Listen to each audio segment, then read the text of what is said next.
There's absolutely no shame in admitting that you have a weakness. You may have multiple weaknesses. But just like most things in life, everything has their own strengths and weaknesses. And so I'm here to help you realize that sometimes when you have weaknesses, it's perfectly fine to admit them. But while you may have weaknesses, you don't have to live with them. And you don't have to let them fester. My name is John Marine, and you're watching John Marine Tube. For YouTube people, subscribe, comment, and rate. For Facebook, like my fan page. More information in the description area. Now let's begin with this video. As I've said previously, there's nothing wrong with having weaknesses, and there's nothing wrong with admitting that you have a weakness.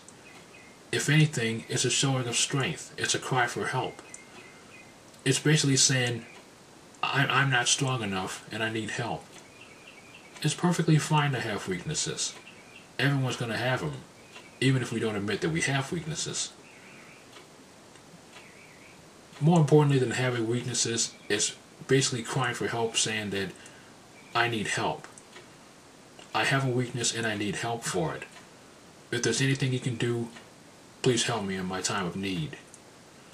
That's basically what life can be like sometimes.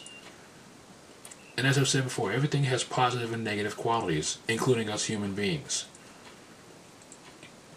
But more importantly than having weaknesses is having the ability to work around those weaknesses and even try to make those weaknesses our own strengths. So if it's just you who has a problem, it's best to try to work with someone who can help you out with your problems. You have weaknesses, but you don't have to live with them for the rest of your life. So try to find someone who can help you out with your problems. Can you trust someone, or is there someone in your life you can actually trust to help you resolve those weaknesses and maybe even make them your own strengths? Maybe you know someone who has weaknesses and they look to you for courage. If you can do whatever you can to try to make that person overcome their weakness, you'll make someone else stronger. When you can make either yourself or somebody else stronger, you feel good inside. Making us stronger for the future is always a great feeling.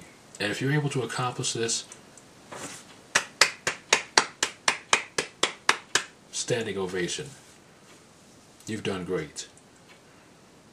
But the moral of this story, if you have weaknesses, and if you have weaknesses that you actually admit to having, then chances are you're going to want to cry for help, and you want to hope that you can actually work with someone or have someone work with you to try to make those weaknesses strengths. So go ahead. It's okay to have problems. It's okay to have weaknesses. But just remember, you don't have to live with them. If you or someone else can make weaknesses strengths, and if you can resolve certain issues, you make yourself stronger for the future. And that's real. And that's the end of this video. Also, my name is John Marine. Please take care and have an amazing day. Remember, subscribe, comment, and rate if you're on YouTube. Facebook people, like my fan page. I can always use more subscribers, more friends, more likes, and things like that. So get social with me if you love my material. Until next time, I extend to you love and peace.